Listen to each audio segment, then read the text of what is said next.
एक इंसान जिसने अपने दम पर ड्रग्स की दुनिया को हिला दिया, जो रॉबिन हुड भी बना और शैतान भी।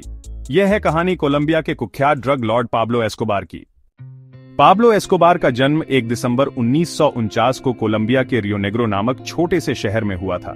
यह इलाका पहाड़ों और हरियाली से घिरा हुआ था, लेकिन यहाँ के लोगों की जिंदगी बेहद साधारण और संघर्षपूर्ण थी। पाब्लो एक गरीब किसान परिवार में पले बढ़े, जहां बचपन से ही आर्थिक तंगी और कठिनाइयों का सामना करना पड़ा। इन्हीं हालातों ने उसे कम उम्र में ही अपराध की दुनिया की ओर धकेल दिया।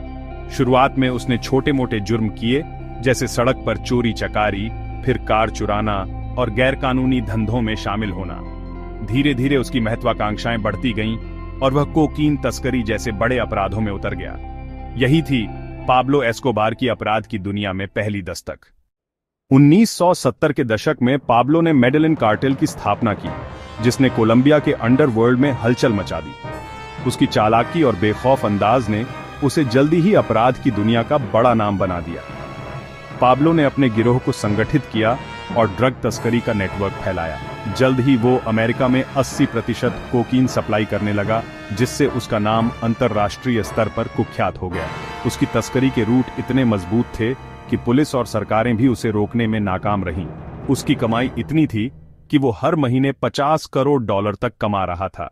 इतनी दौलत देखकर लोग हैरान रह जाते थे और पाब्लो की शान शौकत के किस्से दूर दूर तक फैल गए। उसे पैसे गिनने के लिए मशीनें नहीं, बल्कि दर्जनों आदमी रखने पड़ते थे, क्योंकि उसकी कमाई का कोई हिसाब ही नहीं था। एस्कोबार के पास $30 बिलियन से ज्यादा की संपत्ति थी। उसने अपने जानवरों का जू बनाया, जिसमें हिप्पो, हाथी और शेर भी थे। उसके फार्म हाउस हासेंदा नेपोलिस में हवाई पट्टी, बुलेट प्रूफ कारें और लग्जरी चीजों की भरमार थी। पाब्लो ने गरीबों के लिए घर बनवाए, स्कूल और हॉस्पिटल्स खोले, जिससे कई लोगों के लिए वो हीरो बन गया। लेकिन उसी ने हजारों लोगों की हत्या भी करवाई, नेताओं, पत्रकारों, पुलिस वालों और आम जनता की भी। 1982 में पाब्लो को कोलंबियाई कांग्रेस का सदस्य चुना गया, लेकिन जब उसकी सच्चाई सामने आई तो उसे हटा दिया गया। इस अपमान ने उसे और खतरनाक बना दिया। 1991 में जब सरकार और पाब्लो एस्कोबार के बीच बातचीत चल रही थी, तब एक अनोखी डील हुई।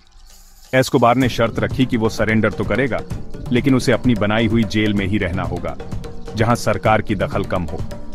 इस जेल का नाम था ला कैथेड्रल, जो बाहर से तो जेल लगती थी, लेकिन अंदर से किसी आलीशान 5 स्टार होटल से कम नहीं थी। यहाँ हर सुविधा मौजूद थी, पार्टी, शानदार खाना और एस्कोबार के अपने नियम।